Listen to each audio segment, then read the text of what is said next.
To once again examine how contact with the other has and will continue to shape the human species, this is Neon Galactic, a podcast produced by PBS affiliate Key TV in Northern California. I'm your host, James Falk. Thanks for joining us. At the Soul Symposium this past year, there were a lot of speakers, brilliant folks with a lot of critically important information to impart to the audience. At this moment in human history, when the world in so many ways seems to be teetering on the edge of unprecedented chaos, this ongoing revelation about the existence of other intelligences in the universe represents one flickering ray of hope in a shadow-ridden possibility space. In other words, to my mind, there's nothing more important than this discussion, in this moment, for this species that seems intent on weaponizing and commercializing itself out of existence. At Soul, the presenters spoke to various aspects of the contact phenomenon, both practical and economic, scientific, and philosophic. Our guest today, however, Karin Austin from both Archives of the Impossible and the John Mack Institute, brought the house down on the second day with a relatively brief set of remarks that served to ground the profound implications of contact in the messy and often painful context of regular human lives. She is an experiencer, one who has dedicated her life and work to helping mainstream this difficult subject in a way that preserves all the implications, all the confusing complexity, while still honoring the integrity of those individuals most impacted. By working to build and preserve experiential databases, her work offers us all a chance at cracking the code of contact, one baffling experience at a time. I'm absolutely thrilled to have her on the show and explore how we as a society can best accommodate these long rejected experiences in a way that allows everyone to benefit from the lessons learned and the paradigms busted. Welcome to the show, Karin. Thank you. That was a lovely and generous introduction. Thank you. I feel like I need to write that down, keep that for the rest of my life. Thank That you. was I'm delighted to be here. yeah, nothing there that wasn't absolutely true. Very But generous. thank you for coming on the show. You're an important figure in this movement, but you've kept a kind of a low profile, I think, and I think that says a lot about your character because there's a lot of people rushing around trying to get attention in this space. Mm, So I think it speaks to your integrity. But mm. to give our listeners who may not have heard of you before, sort of some background and a sense of who you are, let's talk about how you first came into contact with the John Mack Institute, what led you there, and then Mm. ultimately to Archives of the Impossible. Sure. I'm one of the legacy experiencers who worked with John back in the day, as they say. So when the John Mack Institute was actually the Center for Psychology and Social Change, and it had a program under the umbrella of the main 501c3 that was called PEER, Program for Extraordinary Experiences Research. And um, I came to John through a series of synchronistic events when my own encounters with the phenomenon that it was under at the time, so that what we understood it to be at the time, which was grays and interactions with hybrids, and being taken from one's bedroom and being transported onto a ship, if that's what it was. So it's my narrative tracks along with those legacy stories that we hear from the back end of the 20th century. And my encounters had gotten to such a fever pitch, when I in the mid 90s, when I was in my mid 20s, that I finally had to find some means to help process what was going on, because it was what was happening was not in my at all in within my worldview. I was raised conservative Christian, Southern Baptist, listened to Rush Limbaugh at the time, and thought that sort of war was a necessary evil in the world, crystals were bullshit, that kind of thing.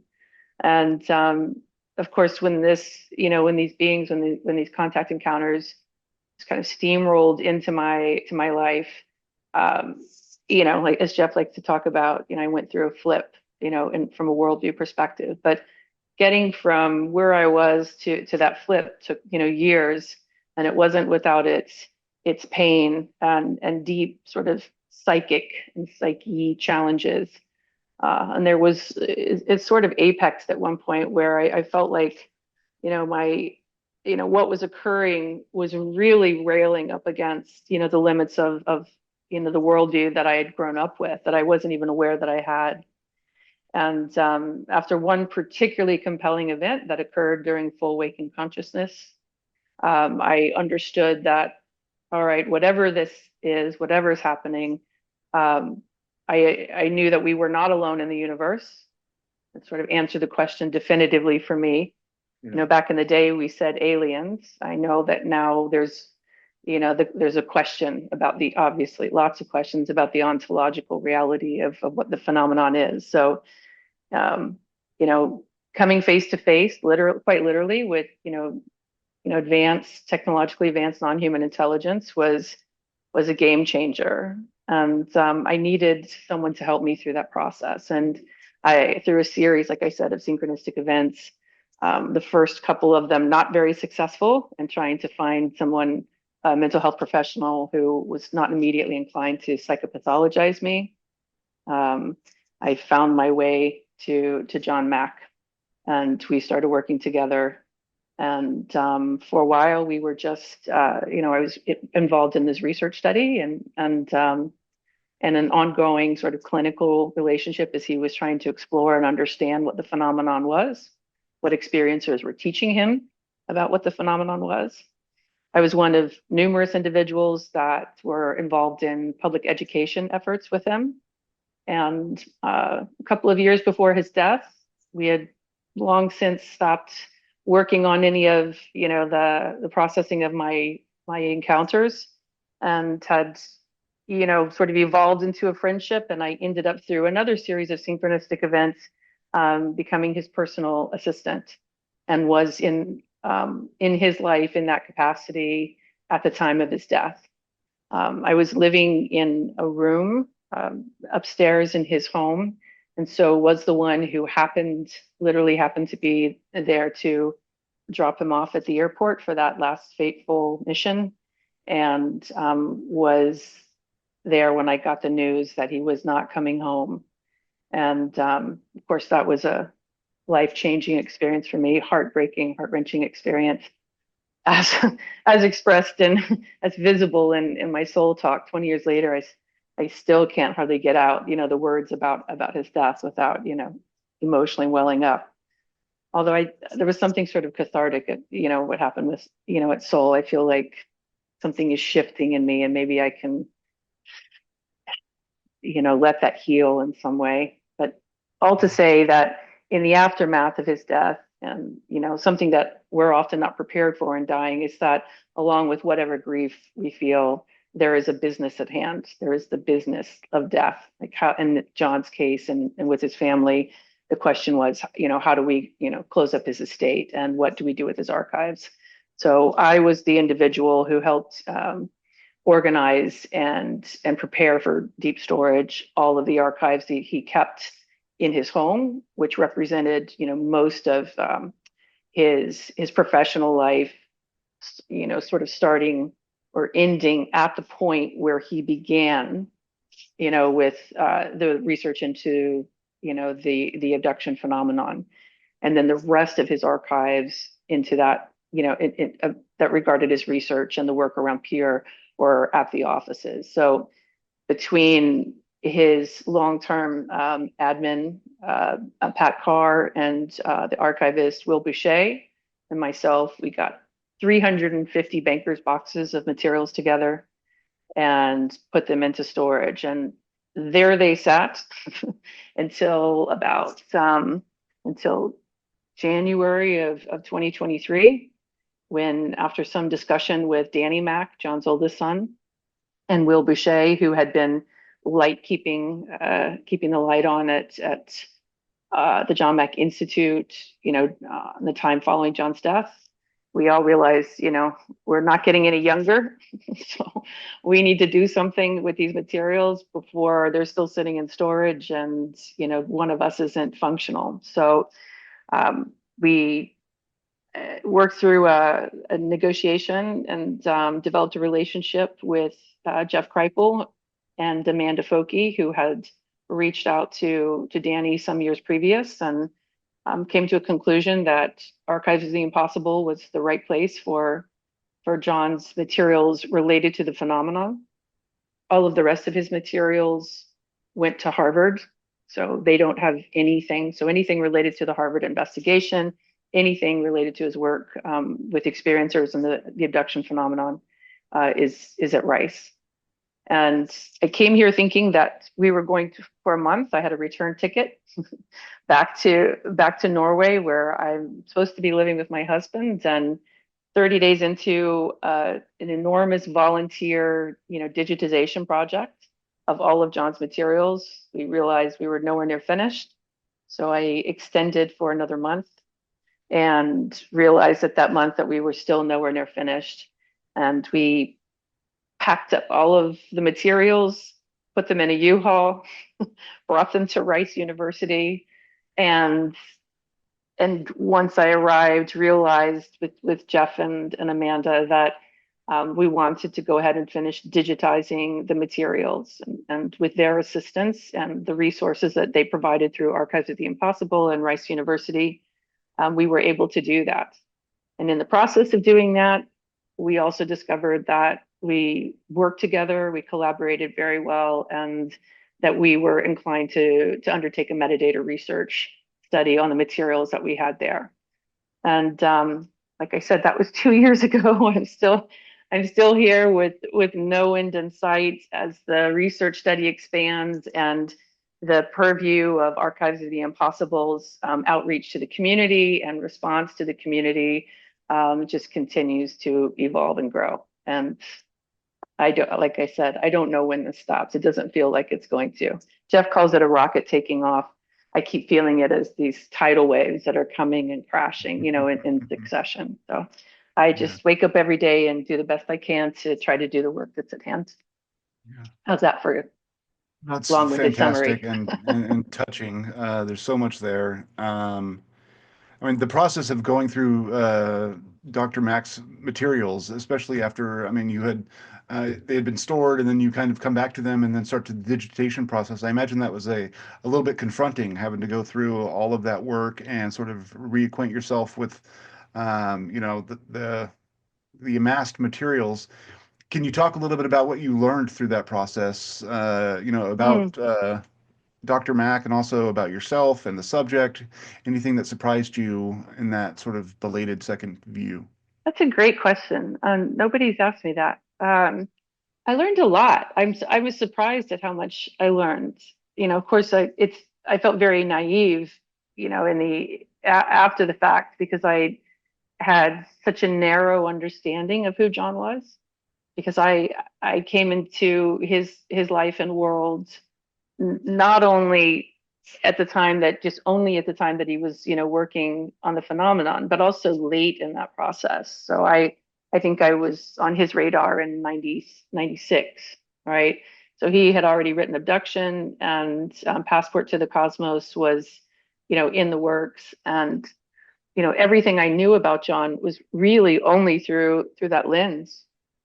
And what I discovered in supervising this digitization process was that um, he had, I feel ridiculous in saying this, but he had this massive life, this highly successful, profound, actualized human life, that was related to his clinical work and working with children in particular, and with his writing and in politics, and that actually, in the 70s and 80s, and that he had been actively involved in programs related to what was at the time a pervasive fear throughout society of nuclear war.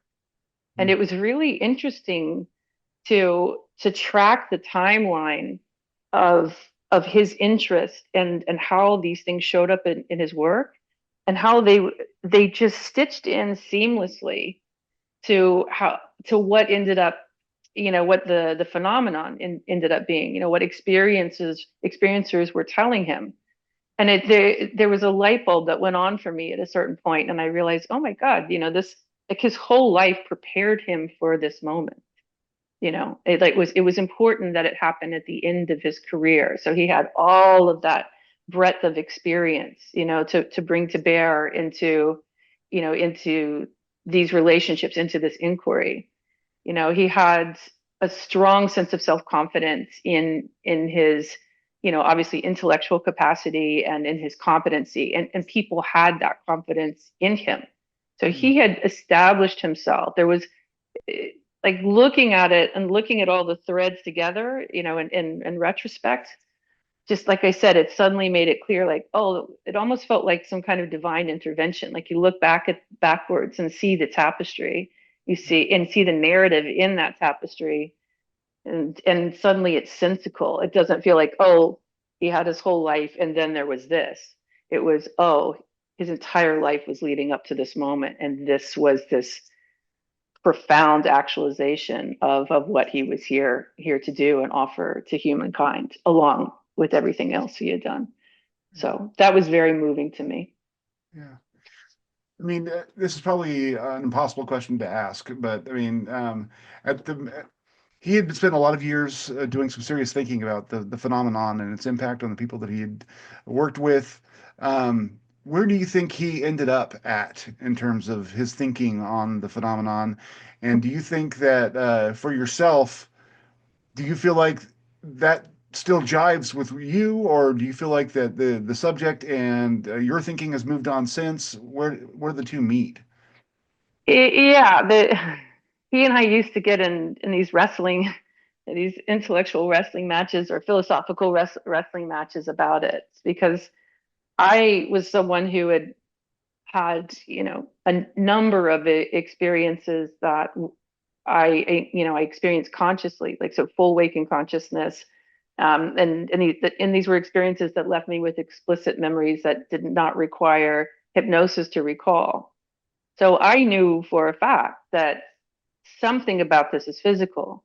But because over the course of his 10 years in working, with the community, the any artifacts, or, like uh, the implants were sufficiently uncompelling, not compelling. Uh, like, he was really landing in this place that was aligned with, Patrick Harper, you know, daimonic reality, and a lot of, Yeah, I think, Jacques Vallée's thinking as well. So, Jacques talks, and this is totally reductionist of I don't want to in any way represent Jacques' thinking, but he has, in various different moments, likened this, or conflated this, or overlapped this with, fairies and folklore from the past. So, yeah, I think that, from an ontological perspective, that was a very safe and sensible place to put it. I mean, certainly unsafe to even talk about it, as we know. He got in trouble yeah, for it, eventually.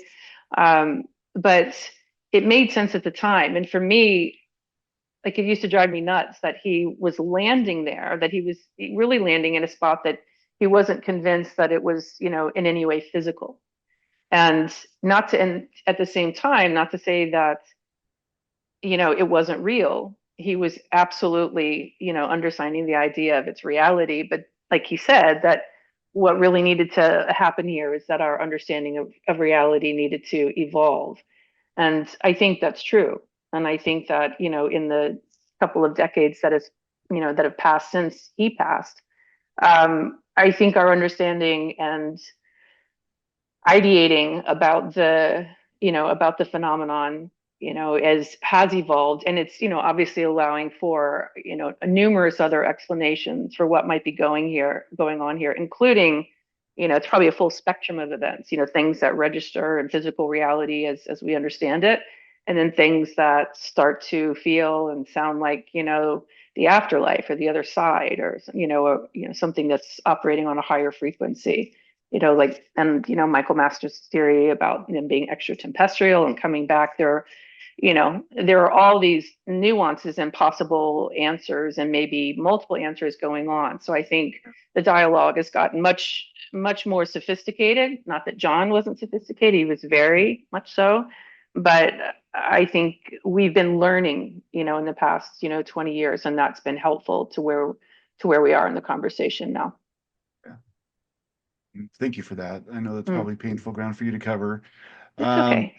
You mentioned the digitization project, and I'm fascinated by that on several fronts. Can you tell us a little bit, first of all, give us a sense of what the material is that is now in the archives, Yeah. and for people who may want to someday access that data, what's Great there? question. Great question. It's a practical question. It's a practical answer that will be helpful. There are a few different categories of materials. There are the materials that I call sort of innocuous, which are just related to, program for extraordinary experience research. So minutes of, meeting minutes and, things that are just, kind of dry administrative organizational materials.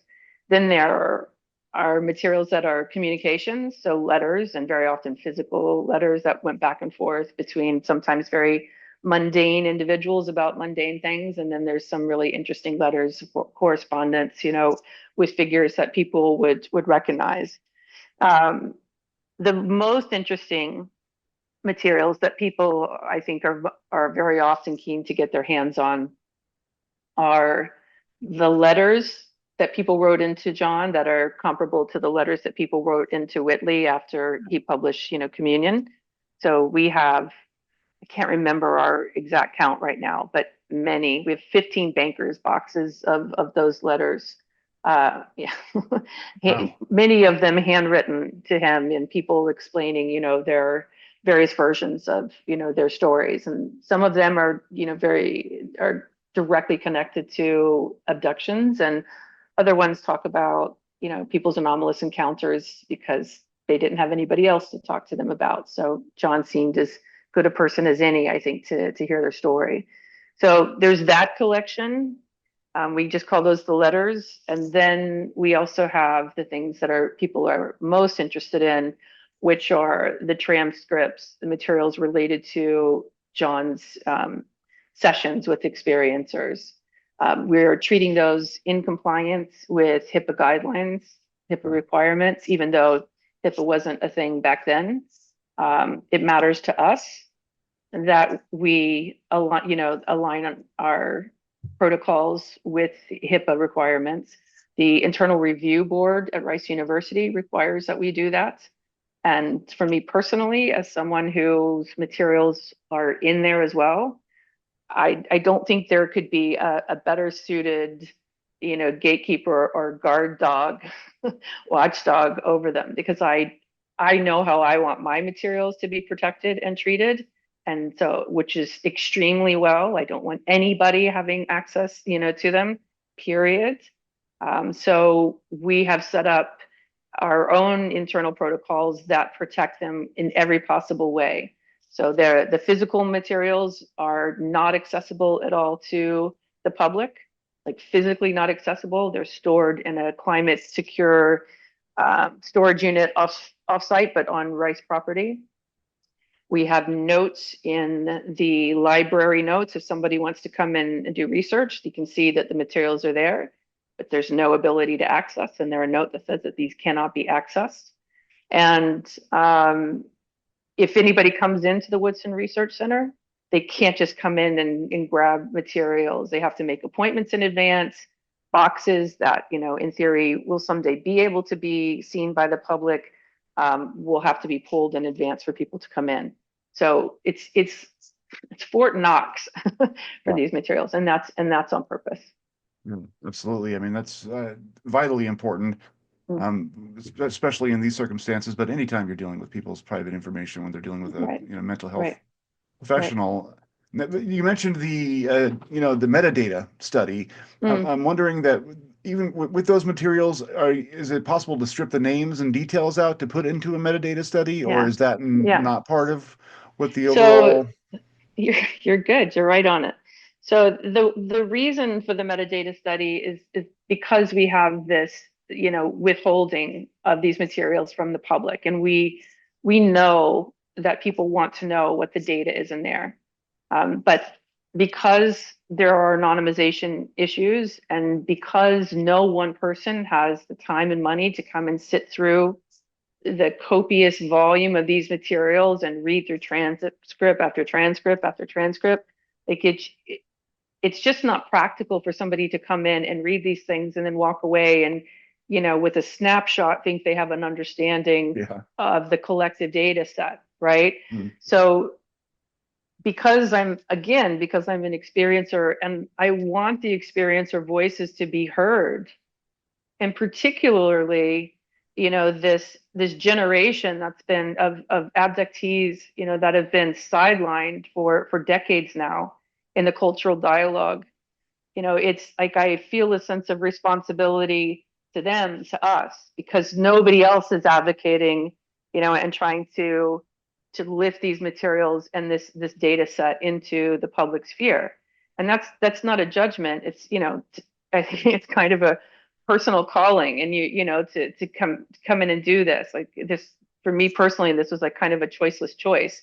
My husband is, I haven't been home in 2 years, and he's he's wondering when I'm going to get back there, so there are sacrifices to be made, to do this work. So, it happens to be in my heart that, you know, this study needs to be done, because we need to have data, in the cultural discourse, in the dialectic, that one has been very rigorously analyzed, in that the protocols are scientific as well as they are phenomenological, and that and in them being phenomenological, that implies that we're not taking anything out of the data set. So all of the high strangeness, every weird bit of what people talk about, related to these encounters, is in there.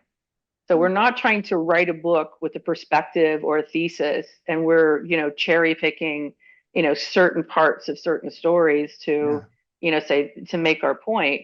We're really doing this deep dive on these materials to find out what they say statistically, and qualitatively speaking.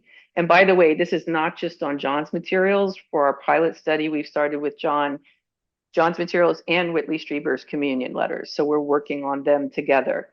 And as we continue to go through the process, we are opening up to acquisition of other, parallel collections from that period of time, so that we can, how do I say, strengthen the robustness of it through numbers, through volume.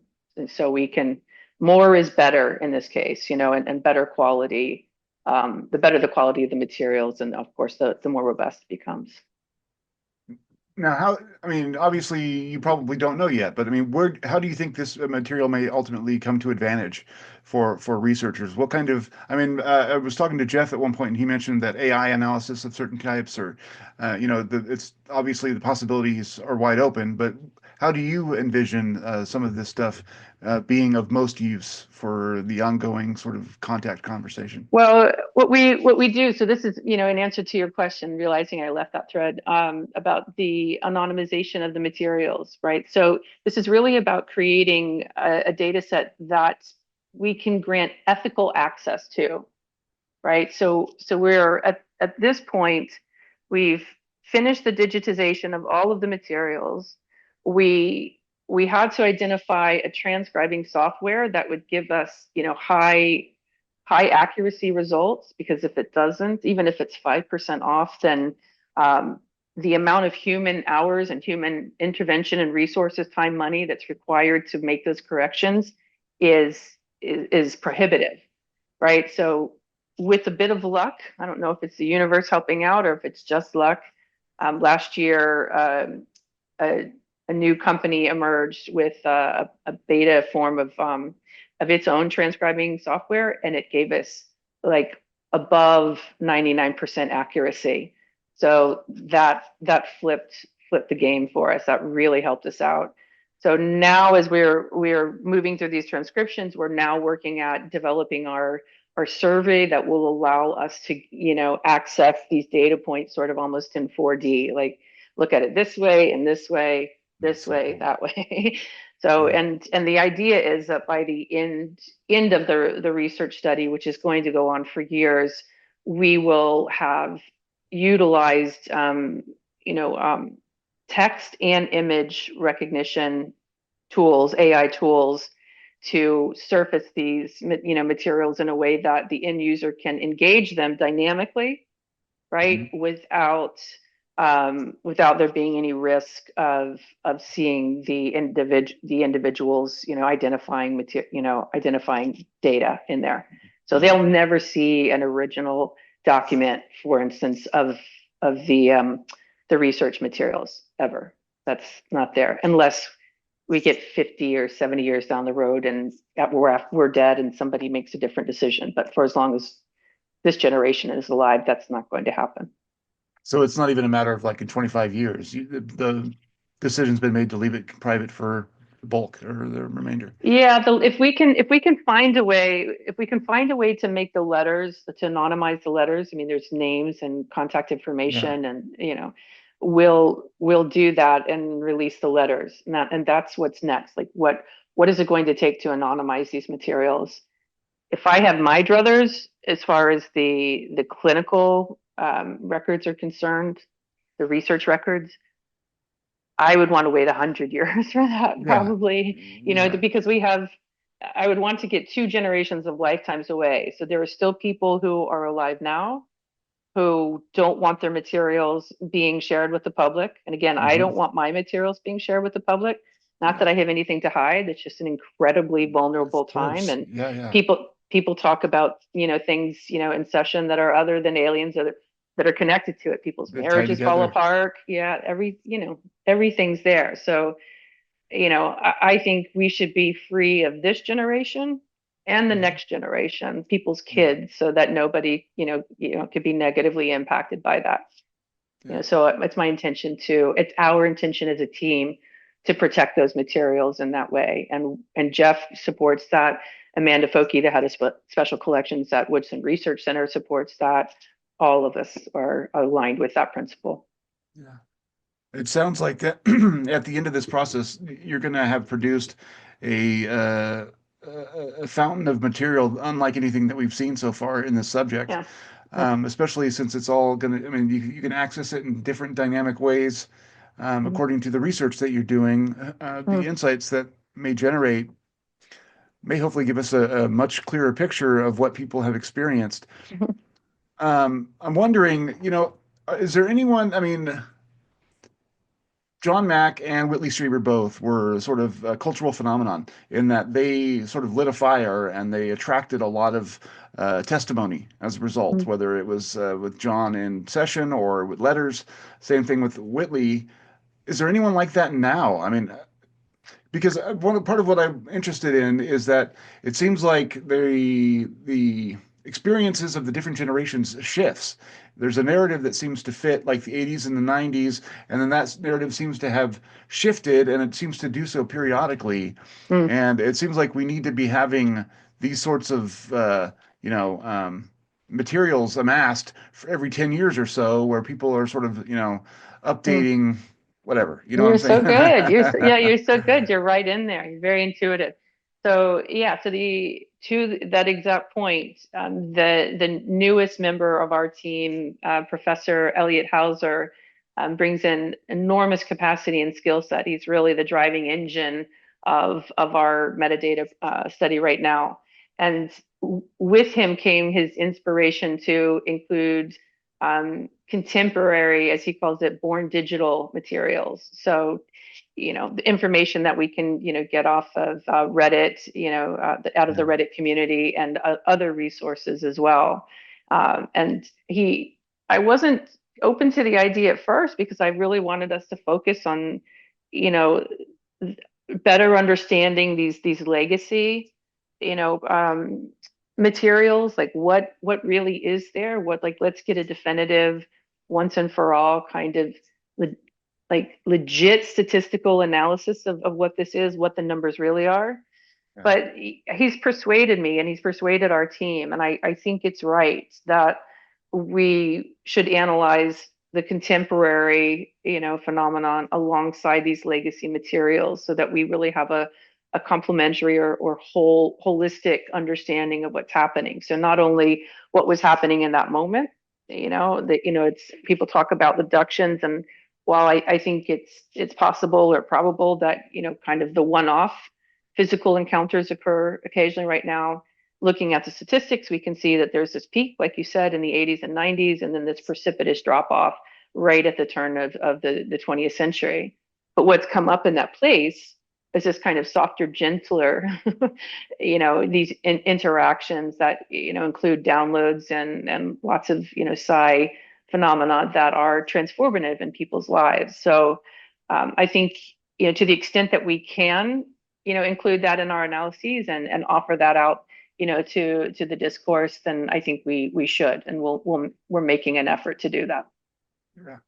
That's interesting to me because there's a narrative that some people are pushing now where it's like that the phenomenon is basically totally good, and that there were people who experienced bad things in the past, but that was their interpretation of the events that happened, and that even they later kind of came to realize that it was all part of the spiritual Mm, process of awakening.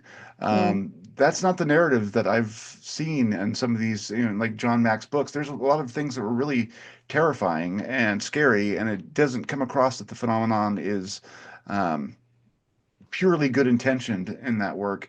What are your thoughts on that? I mean, That's a big one. yeah, I mean, do you That's feel a like, big I one to mean, unpack. yeah, what are your And thoughts? let me swallow before I answer that one. Try not to get myself in trouble with the community here. Um, there, there are a few themes to maybe parse out here, a few things to unpack. So the first one that comes to mind, so in no particular order, what first comes to mind is that human beings, like with so many other things in life, I think respond to their contact experiences, and it like on a bell curve, right? Some people, are facile when challenges show up in life, and while the gut punch hurts, or the trauma of a normal life event happens, that somehow they respond to it in a way, they lean in, and they say, fuck it, this thing isn't going to get me down. I'm going to stand, I'm going to grow from this, I'm going to come through this, and I'm going to thrive on the other side of it. And other people, melt down in it because they're not wired in the same way, fight, flight, or freeze, right? I make these distinctions not to suggest that one is superior or inferior. We can't take credit for the way that we're wired. We respond how we respond. So certainly some variation in how people respond to the initial trauma of a physical interaction is going to be owed to that, right? Although pulling another thread here, if for those of us who had the physical interactions, I would be hard pressed to think of one individual who was like, "Oh yeah, this is no big deal, right on, let's go, game on, let's do this." It's it's terrifying to find oneself in an encounter that is probably akin to a wild animal being cornered and tagged, and brought into, an anomalous, weird machine that then takes it to some other, clinical environment while it's getting worked on, and then gets put back in the machine, and and gets set back out, with in the wild again. Like the having an experience of not being the apex predator or being the apex intellect in the room is shocking in and of itself. It's shocking, right? So I think that's one of the reasons out of many that people who had these deeply physical conscious encounters found themselves seeking some kind of support to process what was going on, because the ontological shock of it is so overwhelming that it's I would say it's difficult. It's difficult or impossible to metabolize it and get to the other side without being able to talk to somebody about it, like what the actual fuck is happening here. So I think it's normal to be traumatized. Now, whether or not somebody can move through that trauma depends on a lot of different factors, right? I'm personally, and this is another thread, and this is where it gets a bit weird, probably. We may find out that there is some percentage of these beings who are not necessarily well intended or not very thoughtful about, how they're interacting with us. My personal experience wasn't like that, but I know that there are narratives about beings that are not so well concerned for, our the discomfort that we go through or what we need in it. I tend to think of it more akin to what I was just describing, that bear with me here for a second, that there is a fundamental ethical, kind of paradigm that we're aligned with that says we're autonomous beings and nobody has the right to violate that autonomy. We certainly don't let human beings violate that autonomy if we can, prevent it.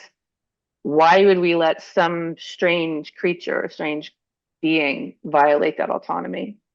But it turns out the conversation isn't that simple, right? Because you talk to a lot of experiencers and they start talking about pre-life agreements, right? So and then if we start having experiences about this idea that the consciousness is foundational or fundamental, that shows up in these in these encounters as well. So if you start going meta and we back up out of the personality self, the ego self, then what does permission mean? What do the ethics of contact look like? Right. And from my perspective, all we have are questions, or a lot of questions about, who some of these beings are and what they want. I think we have some answers, maybe most simply expressed in this idea, like if you want to know what kind of tree it is and what's the fruit that falls from it, the fact that most experiencers, and we'll have an actual percentage by the time that we're done with this research, it's somewhere around 80% ish or more of people who have these encounters end up with a positively transformed worldview.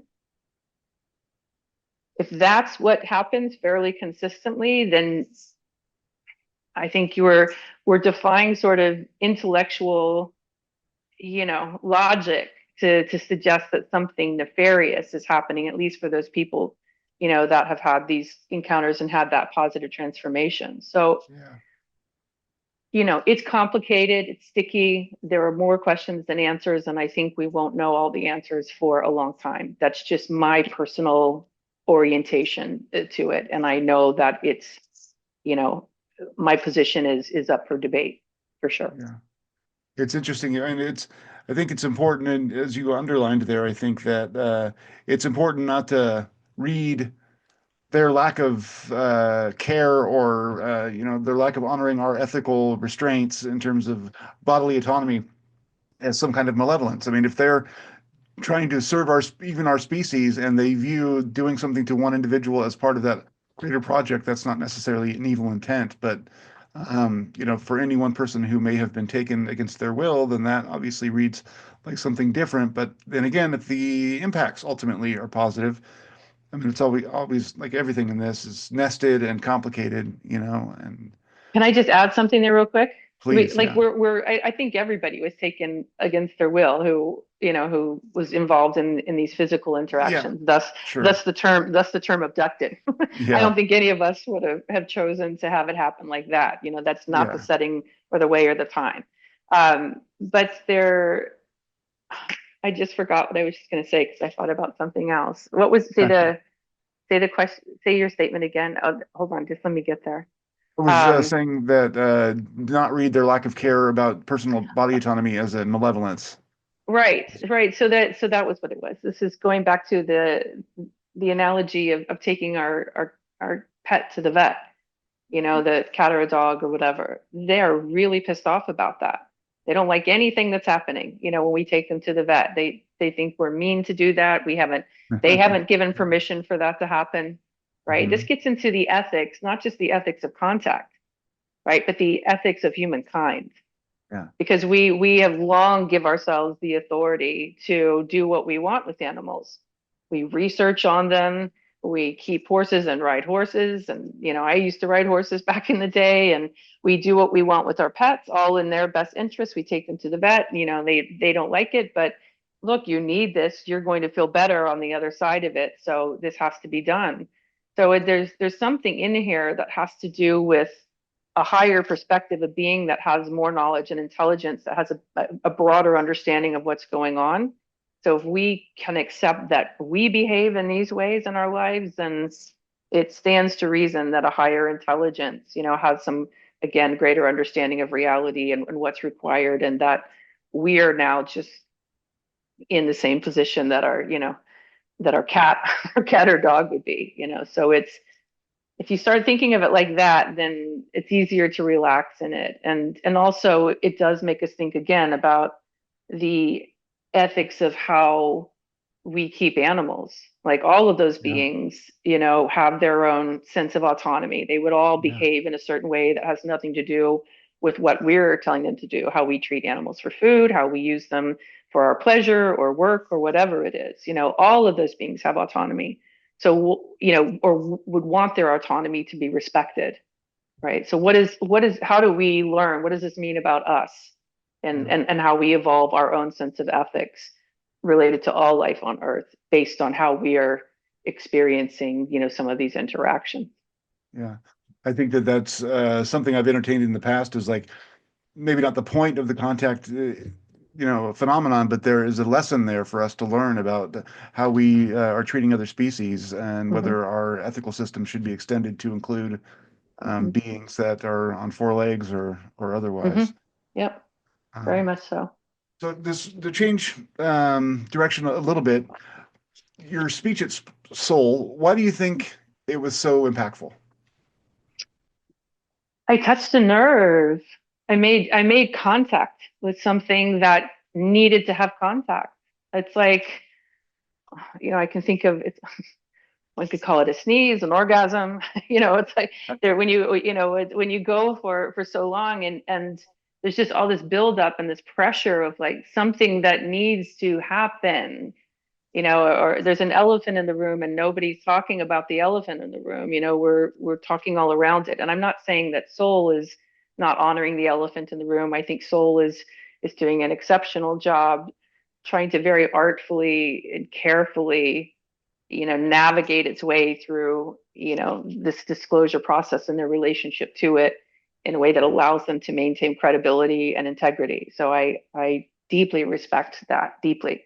And in the community, in the space, and in this disclosure process, the experiencer narrative is just not touched yet. It's not, broken through the glass ceiling. It's not surfaced. And I think that's changing, a la Jake Barber and company, who just, John Blitch, who just put out all of their high strangeness right out in front of God and everybody, in their recent, podcast. And I know that they're going to be, doing briefings on the Hill and that sort of thing. So, I think we're maybe reaching this point where that's it's starting to shift, where it's becoming okay, like that we're testing the water about including the experiencer narrative in this. As I said in the conference, it's the other side of the UAP coin. There's nuts and bolts, and then there's the phenomenology, the humanity, the human side of these things. And Yeah. if we don't examine them both holistically, at this, as we're moving forward, we're going to get this really intense asymmetry that already exists in society, of, that around the nuts and bolts and STEM side, without understanding anything about what this phenomenon was about for the individuals, what was communicated to abductees, through the beings, and what the primary messages were, and how are the worldview shifted, and how does any of that have, any, how does that influence how we talk about this, how officials talk about this in the larger space? So can we go from, a narrative that's, national security and national security threat, aviation safety exclusive, right? I get that those are there, Yeah. but that's not all of it. What happens when we pull all of this into it and we start looking at the whole thing, and it's like, oh shit, you know, Yeah. reality actually operates really differently than we thought. and contact has been made. It didn't have to land on the White House lawn for it to be heard. And what do these human beings who have had this contact, and not just from, back in the 20th century, but the ongoing contact that's happening now, like in these more, telepathic, ways, like what is all of that teaching us about the universe and reality in which we live? So, Yeah. there's a profound dialogue and inquiry that's emerging here if we can only have the courage to include the experiencer piece in it. And Yeah. frankly, this is why we're doing the metadata project, so we can Yeah. get these experiencer voices out there, as clinically clean as possible, and work on the best ways to integrate that into the conversation, give scientists and academics access to it, and to allow them to engage in it in a professionally valid, credible and rigorous way. Yeah. It's interesting. There's this, convergence of interests and narratives that are going on in the topic right now, where there's the disclosure conversation, which is people, it's like kind of watching a governmental soap opera. We wait for our daily updates of what committee is hearing what, or what thing is going on, and what the whistleblowers are saying and who they are. And so that's one conversation. And that primarily, up until Jake Barber, had to do with the nuts and bolts side. And then you have business people who are interested in it for various reasons, whether it's venture capitalists who are looking for technology ultimately to make into a product that they can sell, or the defense industry so they can turn it into Mm, weapons that they can use. All of those things seem to be kind of competing in a way. And you mhm, mentioned like Soul's work. It's interesting because they're trying to straddle the middle of this thing, and I mhm, think they're doing a great job of trying to keep all the different interests in play without capitulating too much control to one interest or another. But I can't. I feel like I'm worried. I mean, I guess I'll just say mhm, I'm scared because I think this topic has the possibility of helping humanity rethink everything, right? I mean, mhm, maybe that's over ambitious, but it seems to make us analyze a lot of the problems and the sources of those problems that have put us in the situation that we're in. And if we mhm, take the right lessons, maybe we can rise above some of these things. But mhm, with so many different groups after so many different objects, and some of those groups having outsized power and political influence, mhm. how do we, as I mean, I'm a media guy, you're obviously at work in it, but how do we protect the overall thing from any one side monopolizing the conversation and making it purely something economic or any one aspect? Does that make sense? It Did I? it yeah, totally. No, I'm right there with you. I think it's a massive question, and it's one of, in my opinion, one of the most important and timely questions that we can and should answer. And not to get political, but I think it's not disconnected from what's happening, you know, geopolitically, You're right. around the globe. We're having a conversation about, the answer to your question here also explores, we're really asking ourselves, what is our core value system as a collective species? Who is Homo sapiens? Are we, collaborative, open source, or are we competitive capitalists, just putting the accelerator down to, try to make the most money? It feels like, there are billionaires waiting to become the first trillionaire, and there are, VCs, and I'm trying not to mean this or say this in a critical way, but perhaps there's a critique in it, that we have all of these, interested parties. It feels like sharks sort of hunting right now for this next unicorn opportunity that's going to come out of the UAP tech, if to the extent that it exists, and we're able to get our hands on it and back engineer it. Like, what does that mean for human society? And I think this is an important, you know, part of the conversation that would benefit from the experiencer narratives, right? From where we land in our worldviews. What the Yeah. the easiest way that I've taken to describing what the communications were about, or like humankind needs to get its shit together, right? We are an interconnected species that is interconnected to all living things on this planet, and we are interconnected with all life such as it exists in the universe. We don't exist in a vacuum or isolation. We Our success depends, our survival depends on our ability to collaborate and decide intelligently, like, well, what right action here is going to serve the highest good for all life on the planet, right? If we all want to be here and have our children and our children's children have a planet that they can inherit, and an opportunity to live in a way that's healthy and um, thriving, right? Then what do we do to intervene here? What intervention is required so that in this moment, where there is yet another opportunity for this asymmetry to be exacerbated, can we stop and go, enough? We were talking about this before. It's like this word for me, it's just become so powerful this year. It's like enough, enough, enough, Yeah. enough, enough. Like that's it. And who among us can decide that we all agree? Can we agree that it's enough, that the old paradigm, the old way of doing things, that we don't want to do it like that anymore? And if there are enough of us who believe that, then what does it look like to create a movement around that and begin to change the way that we move forward in our future?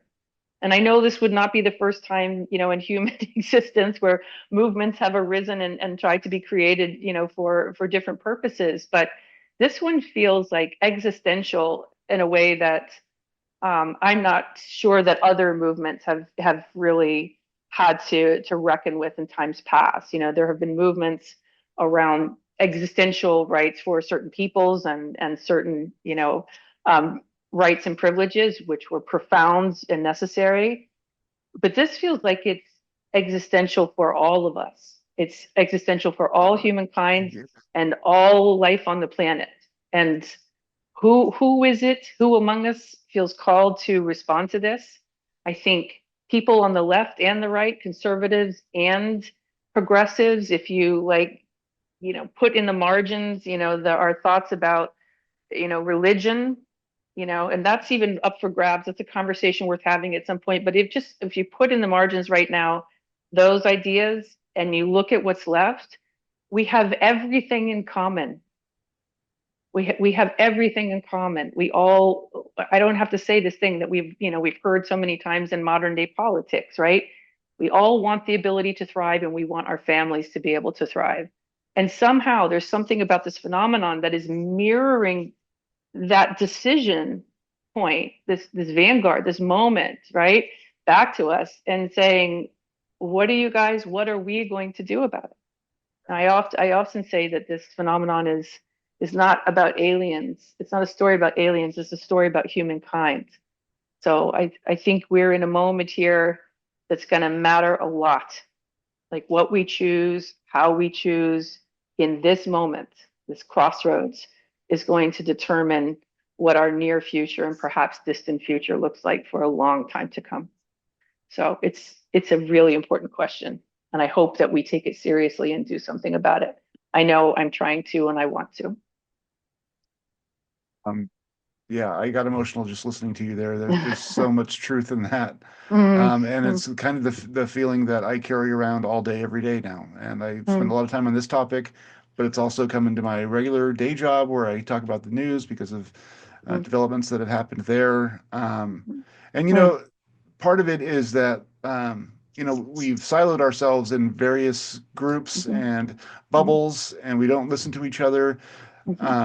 And the one place that seems to be, providing some sort of a bridge, and it's not maybe the one place, but a significant place, is the experiencer space. People who have these experiences come together with that. Seems like a lot of them have that message that you mentioned. It's kind of like look in the mirror, wake up, and that's really powerful. And it seems like that is a realization that's happening in multiple fronts, not just through contact, but also in the sciences and other places that you know, um, this different way of looking at ourselves and the world is Mm, becoming more and more and more scientifically mhm, valid, but we're mm, still not waking up to it because all of the old systems have all mhm, this momentum behind them. mm, mm. And so there's like this, could there be some, revelation that makes us all wake up and shatters us or separates us away from all of the old motivations? And I don't know. And I mean, I don't even Yeah, know what that would look like, but I ruminate on that all the time as well. Like, what is it going to take? What does it take? Right? What does it take for our neighbors across the aisle who have a different perspective or worldview from us? How do we return to this place of like our basic humanity, yeah, right? If we're a relatively healthy individual, i.e., like, not a sociopath, then we have mirror neurons that wire us for empathy and compassion. We see somebody suffering, somewhere or in some kind of emergency. We don't stop. I'm not the first person to say this, obviously. We don't stop and ask them what their belief system is first. We just we'll run into burning buildings for each other. We'll rescue each other's, cats, out of a tree, or dogs out of a frozen lake. We rescue other animals, wild animals, out of various forms of danger because we empathize, with them. We Empathy is intrinsic to who we are. So I think if we can start changing the narrative in a like almost a in a kind of an act with a kind of an activist mindset, right? Like, again, this movement comes to mind. Like, what does it look like to desire a world where our core foundation is based in empathy and compassion, and what value systems arise for all of us, when we know that we're starting at that place. When we start there, then suddenly this old paradigm and you know late stage, in stage capitalism and everything that's associated with it, including all of the inequality and redistribution of resources, so that it leaves everybody suffering. People on the right side of the aisle are suffering, people on the left side of the aisle are suffering, all around the world, and people are suffering in whole countries around the world in ways that can would just be shocking to a normal American. And I think it's interesting that when we're talking, this kind of call back to the previous point.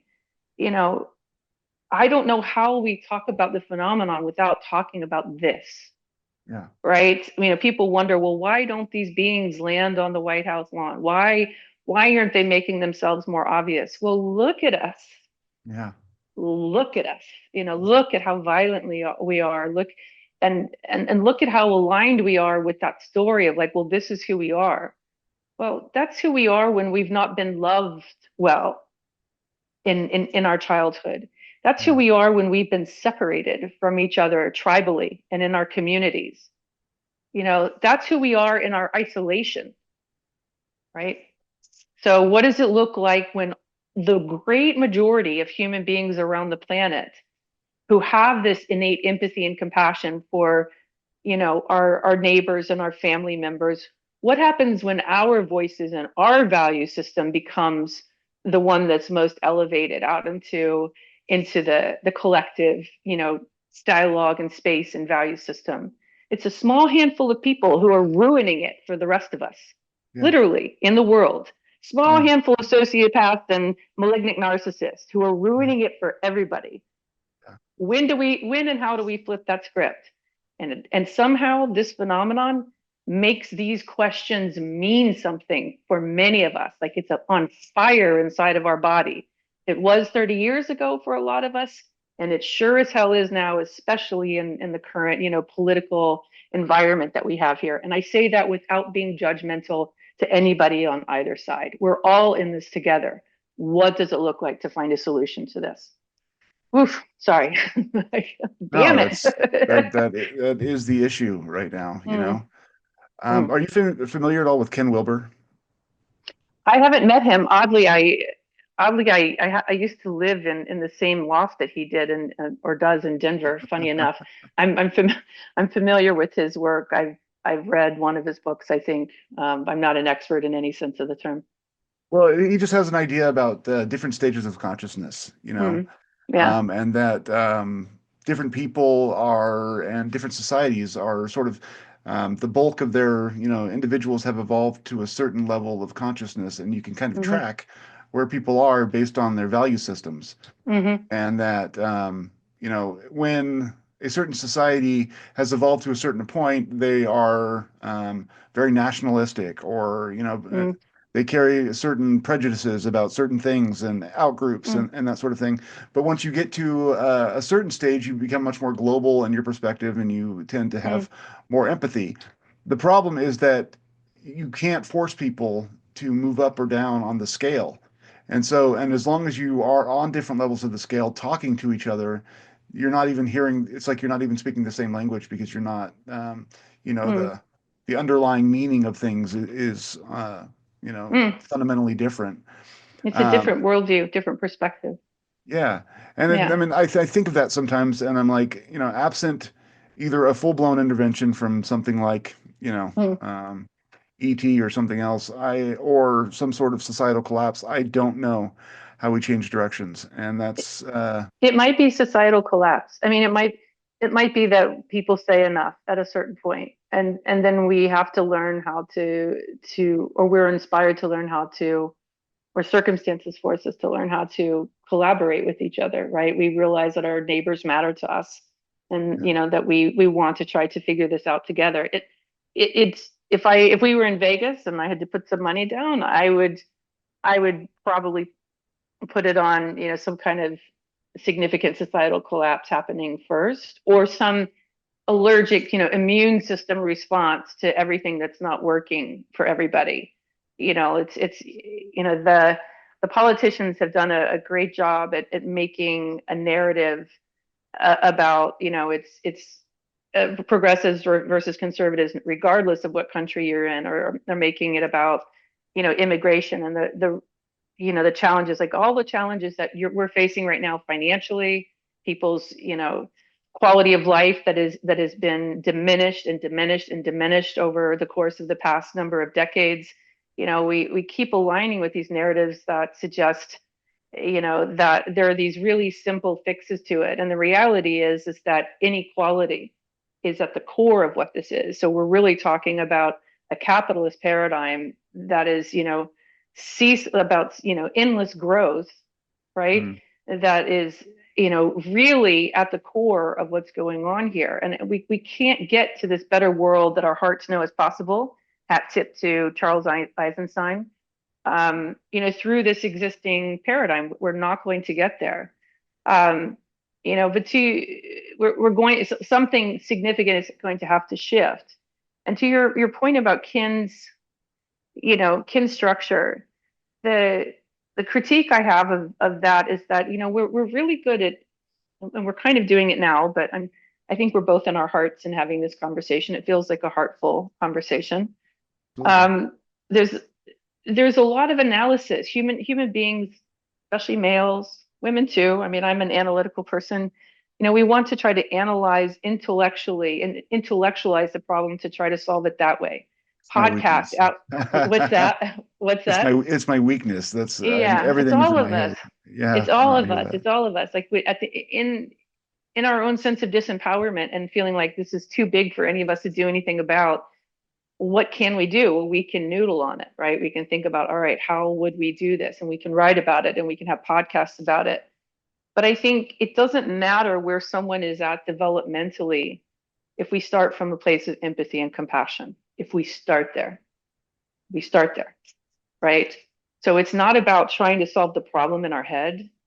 It's what does the world look like when we drop into our hearts and into into a conscious sort of mindful experience of how shitty we all feel Yeah. in this and how it is right now, and what would it feel like to imagine, or what is imagining how we get out of it look and feel like, right? So that's energy coming out of here, dropping into here, taking a breath and going, all right, how the hell do we solve this problem? But that's really hard to do when everybody's waking up, shutting off their alarm, going to their one, two, or three jobs, to pay their bills, you know. So there's some part of this that's intrinsically an American problem, American cultural issue. I lived in Norway just long enough to get that other cultures can and do have an empathetic value system at the core of how they make decisions politically. And they have their taxes get used in very different ways, and their priorities socially are very different. They have short work weeks and high pay, and Yeah. they believe in spending time with each other and not checking email, after hours, on the weekends or weekdays. Like, it is possible for a community to decide that the most important value is being with each other and receiving and experiencing life in a healthy way. The story that we bought into in spades here, in America especially, which is like he who has the most toys, most money, most power, most everything wins. Like, that's in a lot of, a lot in politics everywhere around the world, but it's not in every culture. And these Scandinavian cultures that, regularly rate very high on this happiness scale are the cultures where this is not the priority. So, I know this is like we're oddly having a political conversation, but I don't think this is a conversation. It's not about politics. I keep going back to Charles Eisenstein. This is about, the better world our hearts know is possible. And there's something about this phenomenon, I keep going back to that, Yeah. that is awakening that in us, this instinct, this desire to experience that Yeah. instead of whatever the fuck this mess is, excuse Yeah. me. No, I mean, and that's just in the record. It's the message that the people have been receiving. It's not just us, spitballing the problematic world right now. That's Right, what's been communicated over and over again. right. Um, yeah, it's thank you for that. Um, that was Thank you. powerful. Thank you for the conversation. What do you, Hmm. can I ask you a question? Can I Please, flip it? yeah, do it. um, how long have you been doing this podcast? 2 years. 2 years. Yeah, and I've been into the subject for about 4, 5. Okay. Yeah. And you were inspired to start this because or as a response to? Um, I fell into the UFO topic, read Leslie Kean's UFOs and Generals, Mm, and I basically, through that book and through some other things and some other experiences I'd had, I realized that what I'd been fed about materialism in the world wasn't mm, necessarily right.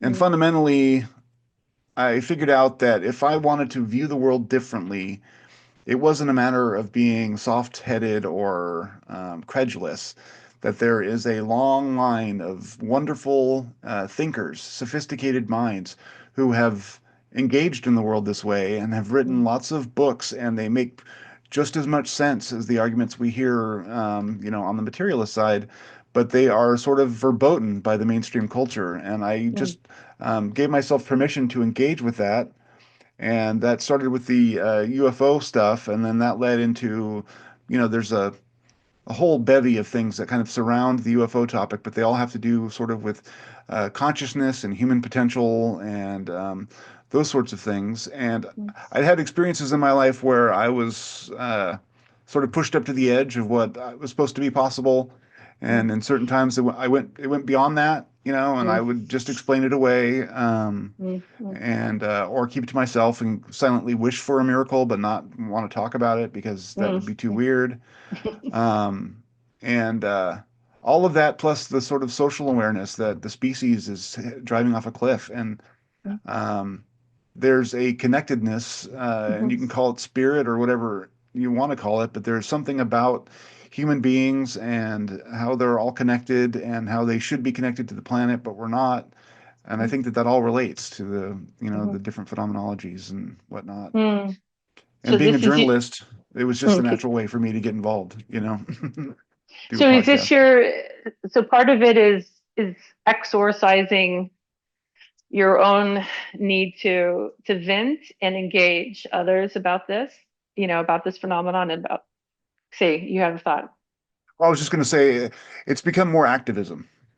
Well, that's that you beat me to it. So that's where I was going next, right? So Yeah, I'm trying to that change people's minds. Yeah. yeah, and in it, it seems to me like change the world, right? Yeah.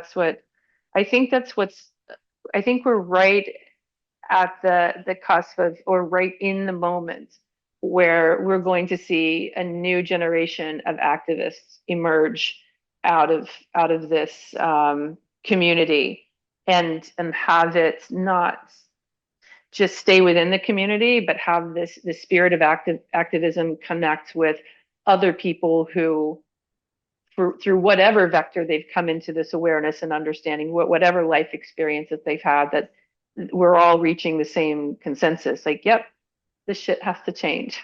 Yeah. And what are we going to do about it? And for me, and I know it's true for probably a lot of other experiencers as well, there's something deeply cathartic about that. It feels like finally, decades later, we're getting to the point. Hmm. We're getting to the effing point. Like, what are we actually going to do about it? Like, we can't, maybe we're having some degree of success with CE5, interactions. And if that's the case, fantastic, really fantastic. Let's learn how to do more of that.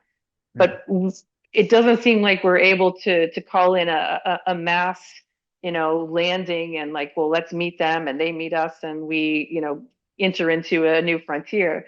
It doesn't seem like that's happening yet. So, void of that, what's left for us to do in the interim? How do we prepare for that? What's in our own front yard and backyard that we can take care of immediately? What do we have power over, Yeah. power in? And it seems like we do have that power. We just need to decide that that's more important to us than continuing to wake up every day and live in this rigged ideological system that doesn't work for almost everybody on the planet, with 10 to 15%, exception or something like that. Yeah. So that's exciting. I'm actually excited to meet more of the activists in our communities, and continue the dialogue and figure out, all right, where do we go from here? I mean, Yeah. eventually the metadata research project is going to be over in some capacity, so that work will have been done, and we'll have more and more of science and academia engaging, and so activating that enrollment will be done, right? At least it started. Not that we're going to finish. We'll be, investigating this for a long time to come, I'm sure. But then what's the next immediate work at hand? And I think it's like, okay, we need to deal with the mess that's here, and what does it look like to come up with a solution for that? Yeah. So, big It's question mark. it is. I had just spoken the other day with Gregory Shushan. He wrote a series of books on near-death experiences, Okay. and we were talking about he was working on a book now about Greeks and Romans who have had near-death experiences, and he goes back Mm, and he finds records of these things and mm, writes fascinating books.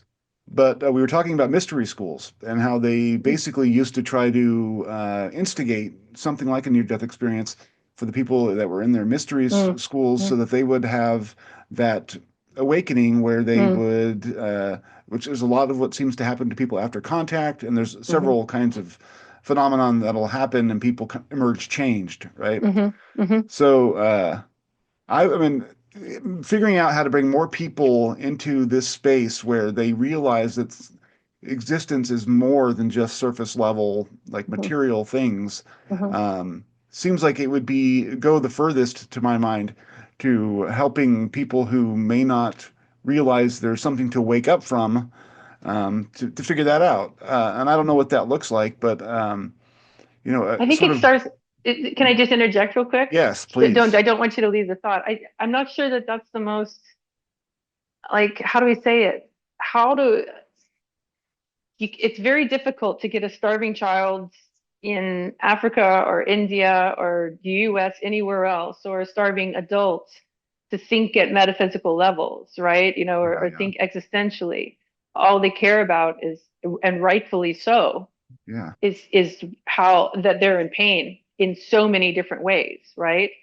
So I think this is one of the reasons I keep returning to the idea of empathy and compassion, right? Because it takes it grounds us, it gives us the ground to start on. Like we don't have to know, right?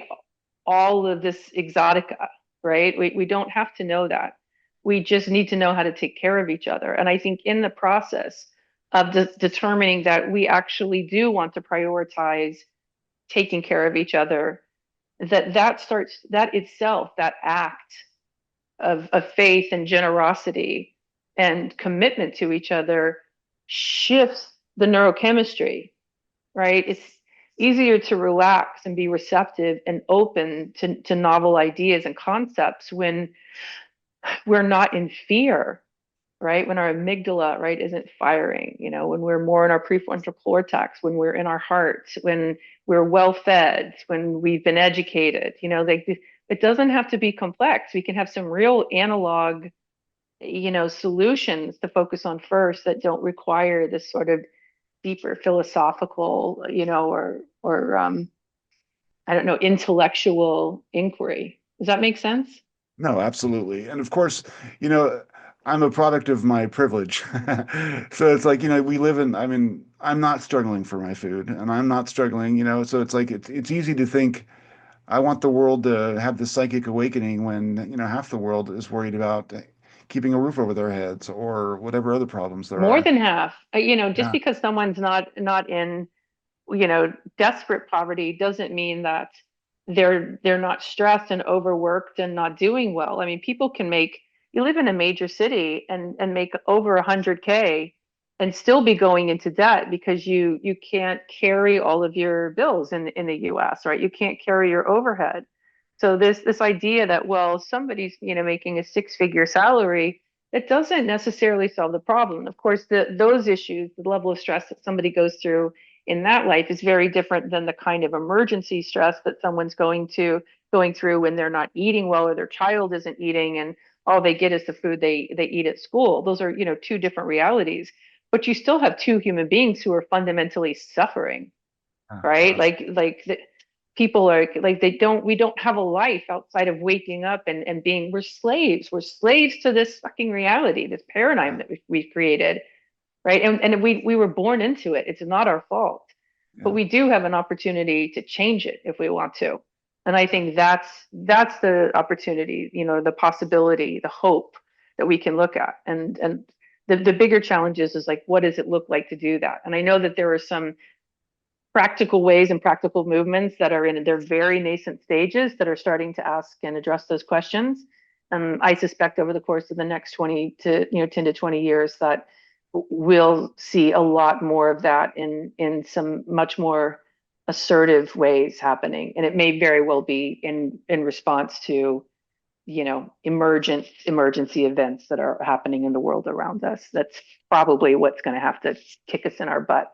Otherwise, we're too focused on, and rightfully so, doing what we have to do to get our paycheck to support our family and just simply survive, which is sad. That's not how we should be living our lives. Everybody's entitled to thriving.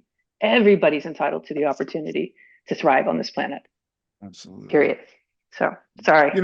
No, it's fantastic, and you're right in line with what I've been thinking. It's interesting the technology piece of all of this. We're in this place where obviously with the phenomenon, there's a whole section of the people who follow the topic are because they're fascinated by the technology from the NHI and potentially exploitability for products and whatnot. Um, and it seems like, at least on some level, the phenomenon has chosen technology in order to engage with us, whether it's bait or whatever. It seems like that's at least a part of the picture, how it approaches some people. Mm-hmm. Yet we're also at an age where I think technology is probably 90% to blame for the reason why we're all at each other's throats. Social media keeps us constantly obsessed with what each other's opinions are. And it's not necessarily the tech, but it's the way that the tech has been deployed in our lives and the way that we Mm-hmm. kind of buy into it. And we're Mm-hmm. also at the nascent stages of some kind of AI revolution. Mm-hmm. And we don't know what that's going to look like, but it will probably, if things go according to type, exacerbate those same divisions that we've been living with.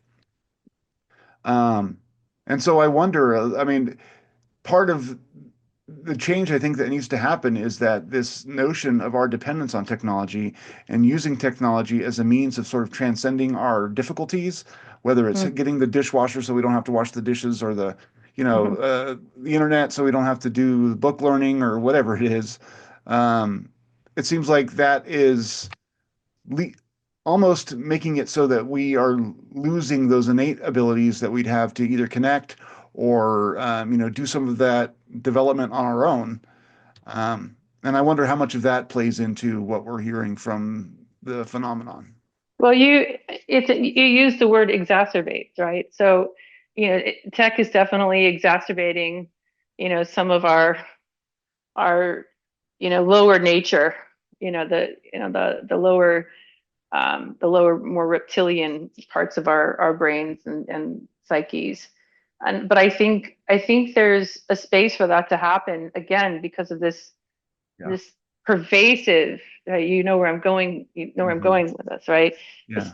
this lack of love that we have in our lives, this lack of contact, this that starts, from the time that we're born. How many people around the world are born into an environment of trauma, and they grow up in an environment, an ecosystem of trauma, and then they're traumatized in schools, and some more so than others. Some people get really traumatized in school. Some people sort of get respite from the trauma in school. That was, sort of more my jam. But then we come into a world and we interact with people who are traumatized. So it's, how like that. To me, the question is how do we, what does it look like to get the problem at its root, right? When all of this,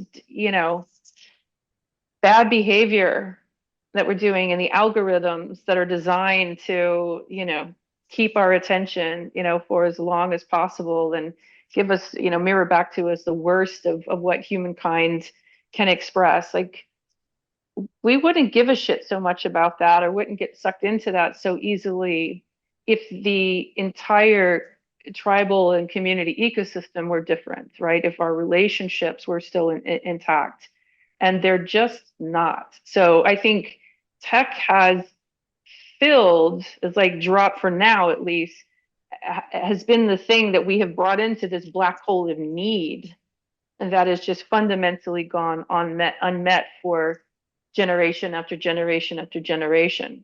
So in some ways it's a complex problem. But you talk about AI in particular, and various other kinds of tech, like how do we deploy it? I had my first interaction with Chat GPT the other night, and I started it way too late. I had no idea no idea the crack that I was mainlining by starting just a simple little innocent question to Chat GPT, and I ended up in this big philosophical back and forth, that's very much about this conversation we're having now. And I kept noticing the proclivity in the value system in the worldview of Chat GPT of always moving in the direction of like, what is the most positive outcome for humankind? Like, and I ended up trying to ask, come in from several different doorways. Like, why do you keep assuming that a cooperative, open source model of community connection and sharing is the quote unquote best way for moving humankind forward? Why wouldn't it necessarily be, this capitalist competitive sense?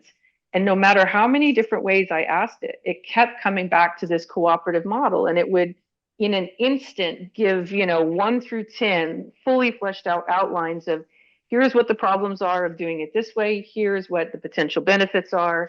Every time the weight came out in favor of this cooperative model, and I asked it directly. I said, I mirrored that back to it. I said, do you understand that you keep coming back to this positive model? That must certainly have something to do with how you were programmed. And it acknowledged that it's operating, how it was designed was on a framework, right? That a framework that a cooperative model will create the most viable outcome for all life on this planet. I'm summarizing here.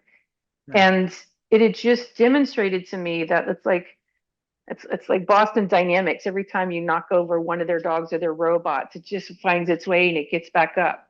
Yeah. And this AI was determined, like it's internalized its program, its framework was about how do we get humankind moving forward in this positive way? And I asked it, how does it deal with people who engage with it, who are angry or, come at it from this negative, worldview? And it says it always engages them where they're at very politely, but then tries to bring in this logic that says, but have you considered looking at the problem like this? And it always moves back to this positive outcome. So, Yeah. I mean, that's a profound example of the tech being used, in a positive way. It's like, Yeah. look, no, here's the logic for Yeah. why this model makes the most sense. And the reason it's like that is because of the people who created it, Yeah. right? And Yeah. it's also because the people who created all of the content all around the world that it's using, it's accessing this collective brain trust that where generally people agree this is the positive way to move forward. So, I think the question really becomes it's an activism question again. How do we thoughtfully and intentionally use these tools and our own capacities to, make a significant paradigmatic shift here for all of humankind and everything that goes along with that? Sorry, long-winded, but No, I love it. Beautiful answer.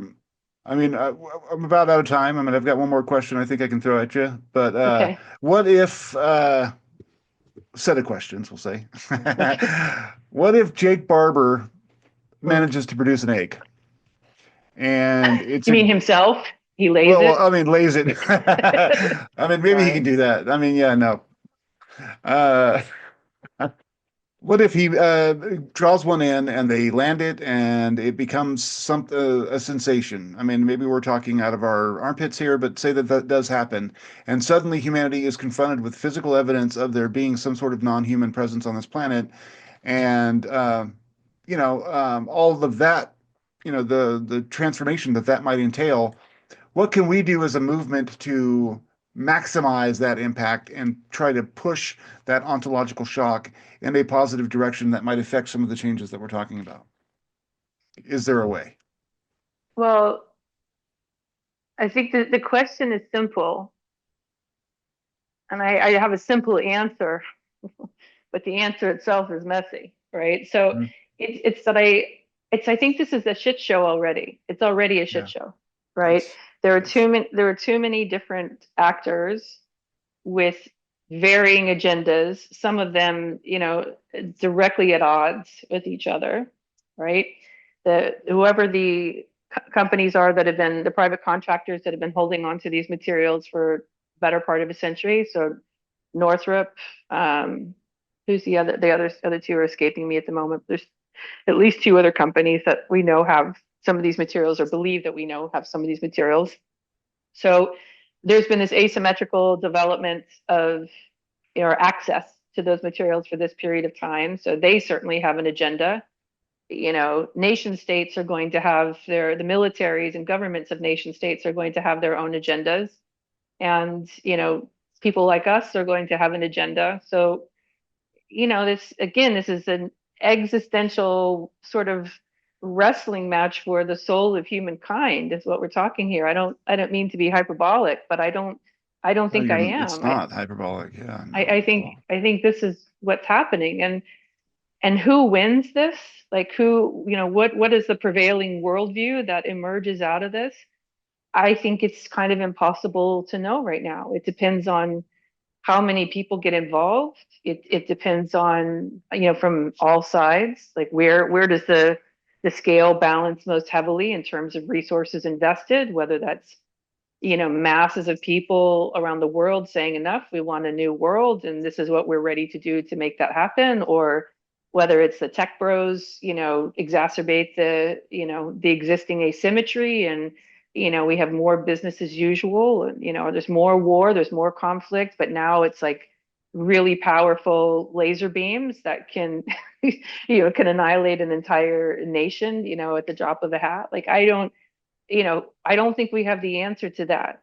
And I think there's some promise or some hope in that not knowing right now, because it means that we still have time in theory to create a positive outcome. And it may well be that it has to get a lot worse. It feels to me internally that things are going to get worse before they get better, that very often, almost always, when you want to create an entirely new model of something, you have to break the old down, entirely. So I come from the better part of my professional life was in as a project manager and designer in the construction industry, for home renovations. There's what we call like a total tear down, because the house is too old, the electrical, the plumbing, everything's too old. It's just not worth the money to renovate it. And then there are, deep renovations, gut renovations, and superficial cosmetic renovations. And I think, if the analogy works, or if, to apply it here, I think we've been trying to renovate, a paradigm, a belief system, for maybe centuries, Yeah. that and I think we're at the point that, in fact, it may even be millennia if we're talking about, the economic system and feudalism and, the contemporary, oligarchic society. But we've probably been at this for thousands of years in some ways, right? So like, what does it take to change that? And I think part of why Trump is in office, why there was this populist response, it would have been Bernie, on the left side Exactly. here in the I feel like that was States. the polar moment where there was It's two one or the directions we other. could have gone. Yeah. Both sides met around in the back. They just didn't know it. Like in the Yeah. backyard, it's like we're all pissed off at the same stuff. We're all experiencing the same inequality, and we want a solution to it. It just looked different in the front yard, and it's like, well, it's either Trump on this side or Bernie on this side. And I think the reason we have somebody who's so, along with a community of, I get nauseous thinking about it. These bros who are just tearing things down with zero empathy for anybody who's involved in it, right? That that level of destructiveness, right? That wrecking ballness is probably actually what's required here, if for no other reason than to piss people off enough to say, this is not effing okay. This is not okay. We need to do something else. So, I find myself, as much as I'm not in favor, and I'm really not in favor, again, it's nauseating for me to see what's happening right now because of how many people are being hurt all around the world by these actions. But it's like, okay, maybe this is, I've seen houses be torn down, and the violence that happens in those moments as they're tearing, we've seen buildings get destroyed, it's ugly before it gets better, before a new structure is rebuilt. So that's kind of where I land with it, but we'll see. We'll No, see. I totally agree with you, and I feel like almost it's as if the American voter needs to experience consequences. It's like we make Yeah, these it's choices in a vacuum, and you think it all becomes a back and forth among like worldviews and opinions, and there's almost no recognition that the people that we choose in those positions have absolute real world impacts in people's lives. Um, I would just add one thing to that very quickly. I don't disagree with that statement, but um, I would soften it. Maybe being a woman, I don't know that. I know there's a lot of glee in a lot of podcasts, and I'm not saying that you're in glee. You're not coming across as someone who's in glee at all about the consequences, but there is a lot of glee about Republicans who are suffering under in this horrific leveling of the how do we say it, of the federal Administrative state. workforce. Yeah, the Yeah, administrative state federal workforce. And what I feel in that is is how broken that, like, it makes people feel, like how devastating it is for everybody who's being affected by that. And I think it's not reasonable to expect that everybody understands what a sociopath looks like when they're there. A sociopath are very successful, and malignant narcissists are very successful because they're charming, because they're persuasive. People get seduced. Healthy, smart, intelligent people get seduced in the narrative. And if people aren't aware of how that kind of psychopathology operates, if they haven't had any like, deep experience with it in life, then they're buying into a principle in this case that makes sense to them. It's like, look, they want to get out, they want things to change. And Trump is saying all the right things. I agree with what they want. Nobody wants waste and fraud and abuse within our system. We all want to have our lives improved in some way, but it's not happening. Like, he's not going to be the solution that they're looking for. And that moment of waking up, that smelling salts coming under the nose, that's a painful moment for this part of our culture, this part of our community. And I feel a lot of deep empathy for those folks who have been bamboozled, Yeah. who believe that something else is going to happen and now they're suffering for it.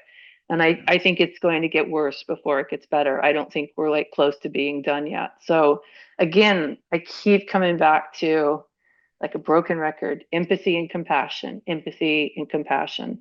If we start there, it changes the decisions we make, it changes how we are with each other, and ultimately that can change the world.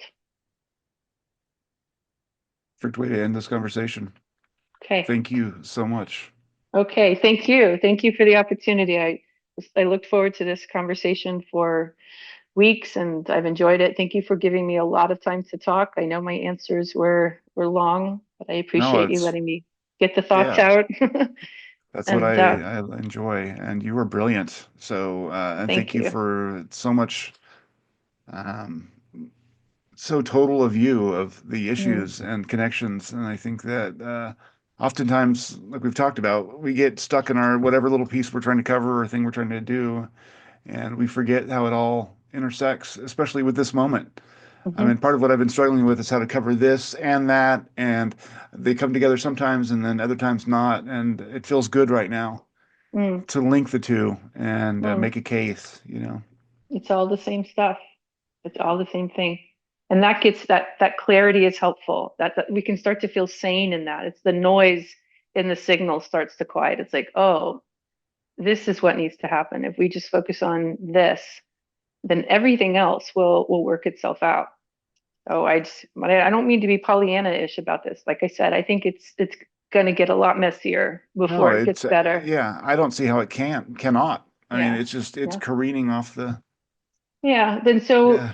so maybe there's something to be said for. I know we're wrapping this up, but you reminded me of a thought I had earlier, that it felt like for the longest time we were holding back the tide, right? That we were trying to prevent this from happening, and that there was this sort of innate pressure buildup, which is why I think, the Trump movement, this populist movement is showing up here and everywhere else. We're trying to like keep things the way that they were, right? And this part of our society is saying we cannot continue with it like that. This is why the Democrats are in trouble. This is why we lost, right? Because we wanted the status quo. If we just realize that the status quo isn't serving anybody here, but just a small percentage of people all around the globe, the status quo is fucking over everybody else, right?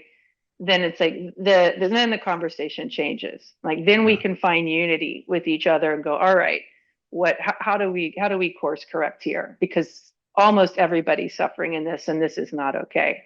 Yeah. So, and I think just showing up and agreeing, like even acknowledging that this is perhaps one of the most significant problems that we're dealing with, is a good starting place. And the helpers and the activists and the people who are available and called to be involved in this conversation and in this effort will start being magnetized to each other more and more until something really powerful emerges. And all it takes is what, like something like 17% or even less than that before we get a tipping point.